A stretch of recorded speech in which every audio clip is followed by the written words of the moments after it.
Hello, everyone out there. This is Rachel Sinversa, a.k.a. your Stereo Angel. We are here with the man, the myth, the legend, Juvenile. Take me back to what it was like as an artist coming out for the first time. I can't even explain it. It's like, getting a chance to go, do something that you dreamed about, Yeah. My first record, actually being in the studio, it was kind of like the high of my life. I was so excited and full of joy, I almost passed out. I just couldn't believe it. That's awesome. So, were you playing in local clubs, or were you doing rap battles, or how was the New Orleans scene back then? I know that you kind of started a wave with the trend of bounce music, so You kind of hit it right on the nose. I did a little bit of both, rap battles and clubs. I was an MC before I ever really, started making my own solo songs. But I used to MC at Big Man's club called Newton's. Oh, and cool. stuff like that at a very young age. That's really cool. I had no business in the club then, but we got away with a lot of things back then. We had a little talent. All right. So what was New Orleans back in the day? I would say very colorful city. Yeah. You're talking about before Katrina. Oh, yeah. And it's real colorful. What I mean by that, we don't even have color codes on the houses. The neighborhoods, you might see 10 different colors on a house in one block, on different houses in one block. And it's just the culture, the food. I can remember the second lines. I can actually remember playing outside in the fire hydrant, creating our own water sprays and stuff like that. Oh, yeah.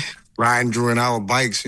New Orleans just was one of those places that was so cultured and so different than everybody else. It's kind of hard to leave. Versus I see people leave their other places all the time. Here, it's hard to leave the food and leave the culture and the attitudes. Oh, man. That's wild. All right. So what was your breaking point? That moment where you said, oh, my God, I made it. It would have to be when my first record came out with Cash Money, Soldier Rags. And they started getting radio play. They would play it every 3 minutes on the radio. Oh, man. On all the radio stations. On really FM 98, which is not a radio station that plays rap music. They only play rock music and top 100. But lo and behold, they started playing my record from the day it came out. So that really made me know I had, I was really breaking a mold that a lot of people in New Orleans hadn't broke yet. And the fact that I got stalked around, I couldn't go nowhere. Paparazzi, man. And probably crazed fans, Crazed fans. Yeah. Wasn't big paparazzi back then. We didn't have a big scene for paparazzi back then for us as rappers, but, definitely a lot of crazed fans. Yeah, well, we were younger, and you were an attractive black man, and I'm sure a lot of women were all about that, especially since you were singing about some interesting material. Yeah, it was some interesting subjects. I believe you. I believe you. I agree on that. So out of all of your breakout hits, what is your favorite? My breakout hits? My favorite? Mm-hmm. That's a good question. Well, it's got to be Back That Ass Up. It's got to be. If I try to think around it, but it's kind of like a no-brainer. They still play that in clubs. They still play that in strip clubs. They still play that in regular clubs. I hear people bumping that in there. Yeah, man, you got to be diamond by now. I wish. I'm surprised. I wish. Oh, man, I am surprised. All right, so what is your personal favorite song that you've written? It doesn't have to be a breakout hit, just something that hits hard emotionally for you. I had a song on my first album that was called Pimpin' a Bitch. It was called Pimpin' a Bitch. That song that was just so creative, the way I said it. The title really doesn't give it its justice. But if you ever get an opportunity to listen to the Soldier Rags album, Go listen to that song, "Pimpin' a Bitch." It's All right. interesting. I'm gonna listen to it with fresh ears You're gonna because be locked it's been a in. I minute. promise you. Yeah, yeah, it's been a You're gonna be minute. locked in. Oh my goodness. So how do you think the music industry has changed? Like what's the scope of the industry now compared to how it was when you were coming out as an artist? It's way bigger than we was. Not saying that the record sales are way astronomical difference, but the fact that these artists have so much control over their careers now versus, back in our days, being independent was kind of like a stupid move. When now being independent is probably like one of the smartest moves you can make. And social media changed everything. It changed the narrative of how the artists have to promote their music and how the labels go about promoting music, and it just changed the narrative. Anybody could be a star if they get a huge following or something like that on social media. So us as artists, we have to take that extra step also because of that, because anybody could be a star. It makes it competitive for people like me from back in the days, but these new cats, they got it figured out, and I'm not mad at them at all. I'm on that kick like you can't beat them, join them. Yo, I Yeah. actually really appreciate that logic. I really do. Yeah. As an artist myself, I appreciate that logic.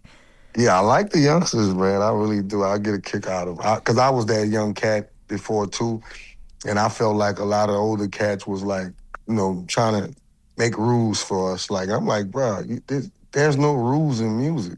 I don't know why y'all keep on trying to make a rule and make how hip hop is supposed to be, but I don't see that going on in country, R&B, and no other genre of music. But hip hop, the guys that started in the beginning want to make the rules, and I'm like, bro, it's still music. You That's know, true. you know, you can't. I know you want to see how it should be and how it should go, and how we should, respect y'all. In which we want to, we really want to pay homage to y'all, but some of y'all make it impossible when you trying to tell me what I'm doing ain't real hip hop. Like if I'm selling Uh, records and I'm taking care of my family and I'm in a better situation than I was in before this music came out, shouldn't you be happy for me? Shouldn't you applaud that? So that's what I do. I carry myself like that, and I love the young cats. And I I don't love that just say it. energy. I Yeah. don't just say it. They know I mean it. It's not even that. I mean, I have this whole philosophy because I really rep the underground, and I have this whole philosophy that the music industry is a family. And I think that the more of us that treat it like a family and don't, be in competition with each other. I'm not in competition with you. I'm in competition with who I was yesterday. I'm busy putting out something that I want people to hear. You know what I mean? So I feel like that It's vibe. okay to have a competitive spirit, but it's not Yeah. good to be when you attack someone else. And you Yeah. try to you critiquing a person that don't want to be critiqued, especially not publicly. So it's ways that people do things and they go about things that's very offensive to other artists, and I just look at it like, man, don't let it live and let it live. If Absolutely. you want to do it that way and it's working for him, hey, kudos to him. That's how I see it. I respect that. So I heard you're playing a show in Vegas. So you want to tell Yeah. us a little bit about that and what the fans can expect? My favorite spot in Vegas, let me One announce it. bowl. Bowl in Vegas is one of the most beautiful spots because I love it. Like, I'm in there. I've been there going there like the last 3 years. And it's a spot that I just enjoy performing in because it's like that spot in particular is more like a club to me with, some bowling lanes in it. It's Yeah. not like going to a bowling alley. It's like really going to an experience. And the fact that the staff there is so great, they got a real great staff there. Well, it's gonna be a great experience for me, but the fans are gonna love my show because I got a 2-part show. I start off at the beginning singing the songs off the Boiling Point album, which is out on all platforms. Everybody who sees this interview, make sure you go check it out. It's because it's a great album. And I take them back to the 99 and 2000 on the second half of the show. And I got to tell you, the response so far on the tour has been amazing. The people know all of the songs, not just the old. They know a lot of the new too, and they sing them word for word for me. So it's been a great experience on this Balling Point too. That Really is has. awesome. That is awesome. Yes, fans, go check out that Boiling Point album out on all major platforms. I actually haven't gotten a chance to check out the Brooklyn Bowl. I know that's a sin because I live in Vegas, but we'll get that. We'll get there. It's a nice place. You need to go check it out. Especially if you bring your You family. know what? Maybe I'll have to come check out your show. Oh, you're gonna love it. Come to the show. I'm gonna cut it up. I'm excited. All right, so last question. Do you have any advice for artists coming out now in the underground? Coming out in the underground, okay. All the new artists, take heed to this. There's a lot of independency going on right now. My advice is, if you don't have the money financially to do an independent project or do it on your own or put it out the right way, my suggestion would be to start from the bottom and do it the old-fashioned way.